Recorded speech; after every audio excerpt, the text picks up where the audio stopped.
idol, nakakalungkot po itong balita ni Linyo. Pakinggan lang po ninyo mga idol. Nasa inyo na lang kung paniwalaan po ninyo. Kung ako, gagawin ko ito mga idol. Kailangan na po daw natin ihanda po ang ating sarili. Mga idol, hindi po natin alam ano po ang mangyayari sa Pilipinas. Dahil po ngayon nakita ni Linyo ang hindi maganda na nadiskubre po nila dito sa kaguluhan na to, kaibigan. Bakit po kaibigan? Bakit ito pa ang gagawin? Tapos na po ang buhay ng leader sa Iran. Yung si Khamenei. Nah mga idol, ito yung nakakilabot na balita ng ating kaibigan. Ito po yung nakakabahala. Kasi ang Iran talagang ganti. Hindi po talaga mag-ceasefire. At saka ang gusto po nila na mapatay po nila si Netanyahu. Pero ang gusto po ng Israeli din ay mapatay din po ang bagong leader po ng Iran. Kaya ito po yung matinding balita ng ating kaibigan na nakakakilabot. Kapag ito mangyari mga idol, hindi matatapos itong gulo. Kaya nakakaawa po talaga ang mga Pilipino natin, mga kababayan po sa Middle East na naipit, lalo na po ang ating bansa ay naapektuhan po sa sobrang mahal. Kaibigan, salamat sa advice. Ito po ang advice ni Linyo mga idol. Ito po. Naalala pa ba ninyo yung advice po nila noong ipinapaabot po nila na kailangan po talaga natin na magtanim sa bundok. At yung nasa Manila, mag-ingat po. Walang iba po ang punteriya po ang kalaban. Hindi natin alam na may plano na, no? Na subukan po ang lakas ng Pilipinas. Susubukan nila. Kaya nakakabahala po ito kaibigan. Nah, kung hindi ito matapos-tapos na gulo mga idol, alam po nyo, dami na po. Ang Dubai, o ang Saudi, may nangyayari na hindi maganda. Ang Pakistan at doon sa Afghanistan, delikado. Kaya nakakabahala itong nangyayari mga idol.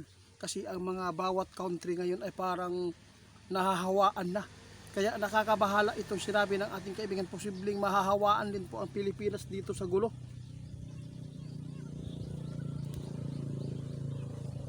Abangan na lang po inyo mga idol Ang China po talaga ang pinaghahandaan po natin ngayon na kung ano po ang plano nila.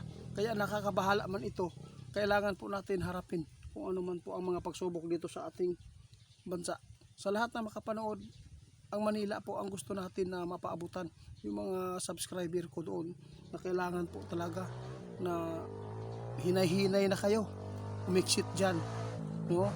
Kung mayroon man kayong lupa sa bundok, bukid, linisan na po natin, magpagawa tayo ng kubo. Kung may mga banta na talaga na ang Pilipinas ang magkaroon ng ganyan, kailangan po makasibat o maka-exit kayo agad.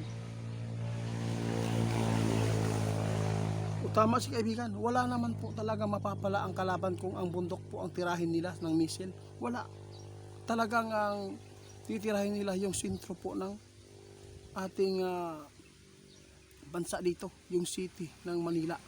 Yun po ay napakarami po doon ng mga ekonomiya na nakatayo. Kaya nakakabahala man ito mga idol. Kaya sinabi po ng ating kaibigan na ihanda po daw natin ating sarili. Dahil hindi ito masama, hindi ito maganda ang nakikita ni Linyo.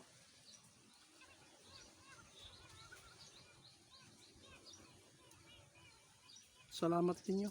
Kaya agad po ni Linyo ipinapaabot sa akin para po mapaghandaan po ninyo itong nakita ng ating kaibigan na yung magkakalaban ngayon, no, na paunahan na lang sila kasi ang Iran po, yung bagong leader, talagang nagbantak din na gusto nilang kunin po patay na si Netanyahu. Pero ang gusto po din po ni Netanyahu na ang leader po ng Iran ay karapat-dapat daw mawala at mapatay nila. Yun po ang nakakabahala ngayon.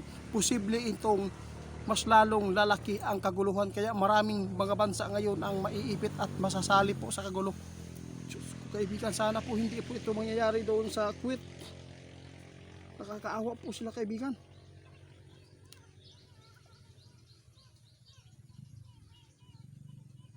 iwan ko lang kaibigan kung bakit hindi kumilos ang ating ayoko lang banggitin kung sino yan.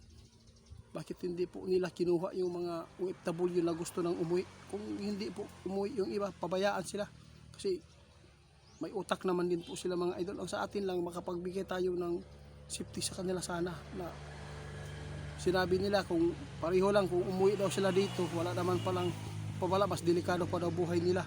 Pero mas delikado po doon kayo mga idol, kasi mayroon po tayong mga lugar dito sa atin na safety po sa nuclear. Yun po ang advantage po doon, na mayroon talaga tayong matataguan pa, di ba kaibigan? Grabe, sobrang tapang talaga ang Iran po mga idol. Mas matapang din po ang Israel. Kaya paunahan na lang kung sino po talaga ang unang matutudas dito. Kaya sa lahat ng makapanood sa amin, mas lalo pa itong lalala ang kaguluhan. Kaya maghanda po tayong lahat, dahil sa nakita natin itong bantaan ay posible itong lumaki, mas lalong lumaki ang kaguluhan. Kaya maraming salamat sa mga nag-request po sa amin mga idol. Salamat po sa inyo. Mag-ingat po lahat ang ating mga kababayan sa yung mga OFW dyan sa Middle East. Mag-ingat po kayo, dahil napaka delikado na ang ating buhay, ang ating mundo. Parang ito na hayata ang mga hula at nakasulat sa Biblia, ito na ang katuparan. Kaya yun lang aking mapaabot ngayon mga idol. Pasensya na po kung bakit po lagi namin ipinapaabot ito, dahil gusto kong yung nasa city ngayon ay makapaghanda at hindi po sila magkampante, dahil talagang ito kayo ang nakita ng ating kaibigan na posibleng tatargetin na tayo.